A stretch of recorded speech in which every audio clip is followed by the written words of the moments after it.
Imagine conseguir compreender a mente do seu filho com TDAH, saber como ajudar nas tarefas de casa, como lidar com a obediência, encorajar para que ele tenha uma ótima autoestima e até mesmo saber como intervir na adolescência, nas dificuldades comuns do TDAH. Imaginou? Agora pense que você pode ter acesso a todo esse material no programa Meu TDAH. Clica no link da descrição. A lei fala no artigo, né, em assistência específica, né?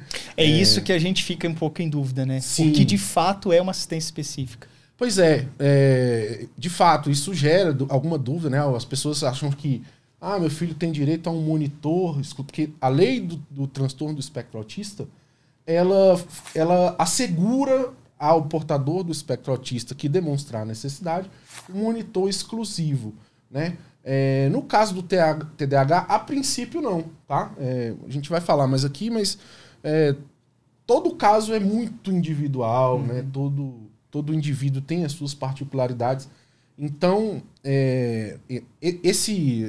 basicamente ele que está previsto no artigo 3º, né? Esse tratamento específico, né? Ele deve ser interpretado como se a escola e os educadores, os professores, né? Dispusessem de mecanismos para tratar ou conseguir uma adaptação e uma condição de igualdade para esse aluno com o diagnóstico do TDAH. Doutor, me fala uma coisa. Justamente nesse item aí que você citou é que gera muita dúvida nas mães. Que elas falam assim, não, mas eu tenho que ter sala especial, tem que ter um monitor em sala de aula para o meu filho TDAH, porque está na lei. Sendo que a lei ela é muito de interpretar, né? Explica isso pra gente e o fato de que, de fato, mesmo que esteja esse acompanhamento específico, não significa que você tenha um professor específico exclusivo para aquele aluno, né? Como é que é isso, doutor? Exatamente, Yuri. Existe essa confusão de fato, né? Vou te dizer assim, na prática, a gente tem uma diferença muito grande entre o mundo ideal e o mundo real, né? Quando a lei fala de acompanhamento específico, ela quer dizer que a escola e os professores precisam assegurar para esse educando condições para que ele possa desenvolver ou ter um aprendizado no mesmo nível do que os outros alunos, né? Então, como que a escola deve fazer isso? Você deve...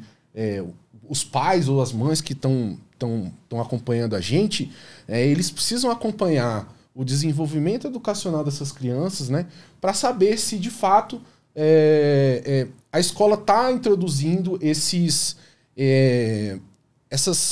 mecanismos, como eu posso dizer, as atividades, essas estratégias né? pedagógicas que são adaptadas para crianças com TDAH, né? Aí você me pergunta, Vitor, mas e alguma mãe, né, pode estar perguntando, tá, mas meu filho tem um nível severo de TDAH, ele de fato precisa de um acompanhamento individual na sala de aula, né? E isso tem que ser avaliado em caso a caso, tá, Yuri? Assim, caso seja isso de fato uma necessidade real e que seja comprovado através de laudos, relatórios médicos, que essa criança ela, de fato não tem como desenvolver o aprendizado dela de uma forma integral, sem um monitor, sem um professor específico, né? Eu sei que a Secretaria de Educação aqui ela disponibiliza monitores, não são exatamente professores. Monitores seriam não sei se seriam formados ou formandos em pedagogia, por exemplo? Não são formados. Não são formados. Acredito que não sejam, né, formados. Mas o que eu vinha falando. Caso o monitor ele vai tentar trazer o conteúdo que está sendo aplicado para os demais alunos de uma forma que esse aluno que tem TDAH ele possa aprender de fato e ter o aprendizado dele sem nenhum comprometimento importante, né? Como a gente vê que isso é um dos maiores problemas que a gente encontra e foi a preocupação do legislador inicialmente ao editar a Lei 14.254, né? Então é isso, assim, a análise precisa ser, mas de uma maneira geral, não tem obrigatoriedade de o Estado ou a escola, né, da rede privada que seja, Sim. fornecer um monitor individual. Então nós estamos lidando com comorbidades. É isso, Carolina? Enquanto você falava, eu estava pensando sobre isso. Uhum. Porque o TDAH, ele pode vir associado ao TEA, por exemplo. E aí sim, obrigatoriamente tem um monitor. Porque a criança, além do TDAH, terá o autismo também, né? Mas outra coisa que me vinha à mente aqui, doutor Vitor, enquanto você falava, foi o seguinte. Essa questão da assistência, né? O Yuri levantou a questão de um possível monitor. Aí eu te pergunto, que outras formas de assistência poderiam ser feitas?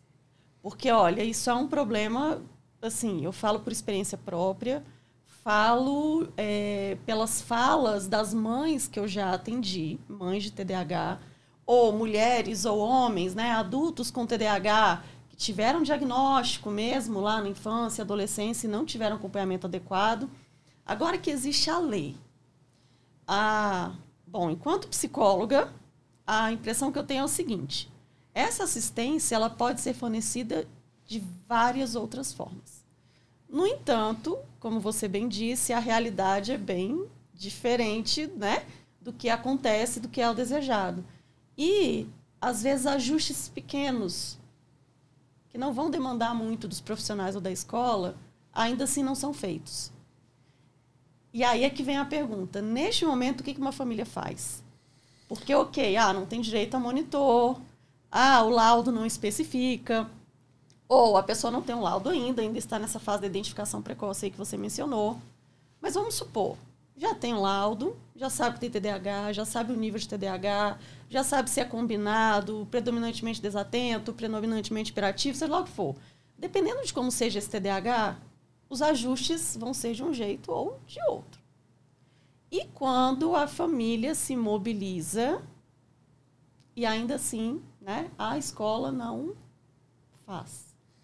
O que essa família pode fazer? Pois é, Carolina, de fato, assim, quando existe a resistência da escola, né, e isso a gente vê mais na rede pública, tá? Infelizmente... É mesmo? É realidade. Apesar da gente ter, de uma ideia geral, que a escola pública é mais inclusiva... Não é. Né? Infelizmente, essa não é a realidade, tá? Ela não é a realidade. As escolas da rede privada, a maioria delas, né, pelo que eu conheço, até pelo histórico que eu comentei do meu sobrinho, né, elas já têm alguns materiais adaptados para o TDAH, né? O próprio professor já é preparado para lidar com aquele aluno, né? Muitas vezes, na rede pública, a professora tem um aluno TDAH na sala e não sabe. Isso vai dar uma polêmica, porque é o seguinte, tem muita professora que já veio aqui da rede pública e fala, não, que a rede pública é mais preparada e não sei o quê. Muita gente fala isso, né? Então, mas às vezes isso é uma visão parcial. O professor da rede pública acredita que está tomando as devidas providências ali na questão do aluno. Mas você disse o quê? Você disse um detalhe importante, que é o seguinte.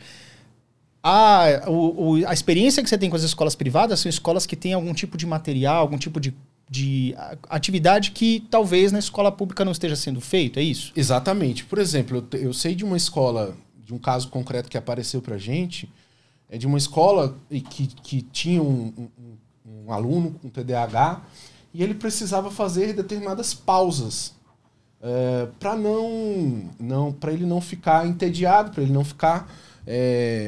não dispersar a atenção dele. Então ele tinha que fazer determinadas pausas. E a professora sabia disso. E ela conduzia aquela turma toda, né, conversando com os demais alunos, de que aquela pausa era necessária para que aquele aluno... ela até tentava não mencionar, né, que era em razão desse aluno especificamente, mas ela fazia essas pausas. Então, e na rede pública, né, é isso, assim, infelizmente, uma deficiência muito grande de professores. A gente tem professores que mudam de escola o tempo inteiro. Né? Pode até ser que haja um programa interno da Secretaria de Educação do DF, né, que seja voltado especificamente para a formação desses professores. Um fato é que, na prática, isso não acontece. E aí, respondendo a pergunta da Carolina, o que a gente faz? Bem, a família que se deparar com essa situação, ela tem na minha visão, 2 caminhos. O primeiro deles é tentar uma intervenção junto ao Conselho Tutelar, né? Se tratando de criança, a gente tem aí uma proteção da criança e do adolescente que atrai a competência do Conselho Tutelar para poder atuar nesses casos, né? Vitor, isso resolve 100% dos casos? Na maioria não vai resolver, tá? A maioria dos casos, infelizmente, a gente tem que buscar o judiciário, né? E entrar com uma ação para que obrigar essa escola ou esse estabelecimento de ensino, né, a escola da rede privada, forneça os elementos necessários para que essa criança, para fazer a adaptação dessa criança durante a educação básica. Entendi. Durante o ensino fundamental, para que exatamente cumpra a lei, faça essa lei ser cumprida e essa criança consiga ter o aproveitamento igual ao dos outros alunos do aprendizado, principalmente esse ensino fundamental, que é a fase da alfabetização, né, da leitura e etc., que é onde há um maior comprometimento, né? Porque se a criança não tem ali o ensino de base, ela acaba sofrendo essas consequências por algum tempo, até para a vida adulta, enfim. Isso provoca evasão escolar, etc. Um monte de consequências. Mas, no primeiro momento, caberia, né, o Conselho Tutelar, a intervenção do Conselho Tutelar, né? O Conselho Tutelar tem um trabalho que a gente ouve falar muito pouco, né, do Conselho Tutelar. É verdade, a gente escuta mais sobre Secretaria de Educação. Você acha que adianta? Não falar? Adianta. É muito então pouco. Então a Secretaria não é o ideal para você? Não é. Não é porque a Secretaria vai receber aquilo como uma das milhares de reclamações que eles recebem diariamente. Vai botar na gaveta ali. E vai dar um procedimento burocrático e pouco ágil. Porque, assim, isso tem que ser uma intervenção que tem uma certa urgência. Porque essa criança ela tem uma perda diária na atividade escolar, né? Então... E se não resolve o quanto antes, aquilo ali vai se arrastando até o final do ano. Não adianta a solução chegar em dezembro, né? Exatamente. Inclusive, quando a gente vai ao judiciário, a gente pede uma liminar. Uma liminar é uma decisão antecipada do juiz para que essa escola, desde já, adote as providências para adaptar ou tomar as medidas necessárias, constituir uma equipe multidisciplinar para poder atender esse aluno. Isso é no Conselho Tutelar. Então, no primeiro momento, o Conselho Tutelar vai agir, o Conselho Tutelar tem uma tramitação mais célere, né, mais rápida, ele vai chegar até a escola um pouco mais rápido, e ele tem, junto com o Ministério Público, a prerrogativa de também, eventualmente, buscar a justiça. E uma mãe ou pai que esteja passando por isso, já procurei o Conselho Tutelar, já fui na Secretaria de Educação, não resolveu.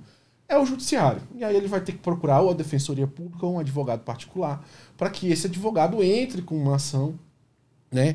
E a gente vê já até julgados interessantes atendendo pedidos de dano moral a essa escola que foi negligente com esse aluno ao não oferecer para eles as condições necessárias para o pleno desenvolvimento da educação dele. Com base na lei do TDAH ou na Constituição? Como é que é isso? Em tudo isso. Tudo isso é um conjunto, né? A Constituição assegura o direito à educação, entra aí também a Lei Brasileira de Inclusão, entra o Estatuto da Criança e do Adolescente, porque na maioria dos casos é uma criança ou um adolescente que está passando por essa situação. Então, há uma série de violações que acarretam para esse aluno um dano moral. Pô, eu tive uma perda considerável na minha formação básica que não me permitiu, que às vezes a escola ela é avisada, né? Muitas vezes, meu filho TDAH precisa acompanhar. E não teve esse acompanhamento, então os pais vão ao judiciário, pleiteiam essa indenização, né, que o judiciário vem concedendo em alguns casos. E aí seria contra o Estado, no caso, né? Contra o Estado ou contra a escola privada, né? Sim, se for uma escola privada. Porque também acontece, tá? Também acontece. A escola privada ela tem uma preocupação maior em rapidamente corrigir o problema, né? Mas a escola pública, como tudo no serviço público, existe uma burocracia, é aberto um processo administrativo, aquilo vai para uma autoridade, para um diretor da Secretaria de Educação, para eventualmente, né? E isso tramita, enquanto isso o aluno vai tendo perda. Sim. Né? Então, aos pais, né, que se depararem com essa situação, tentem o conselho tutelar, porque é um serviço gratuito, né? Tem em todas as cidades satélites, tem um conselho tutelar. Você vai ao conselho tutelar, vai te dar atenção, vai dar atenção devida para o seu caso, né? Só que pode ser que não resolva, o conselho tutelar não resolva. E aí o caminho é realmente o judiciário, né? Ou para você, para os pais ajuizarem essa ação contra o Estado ou contra a escola da rede privada.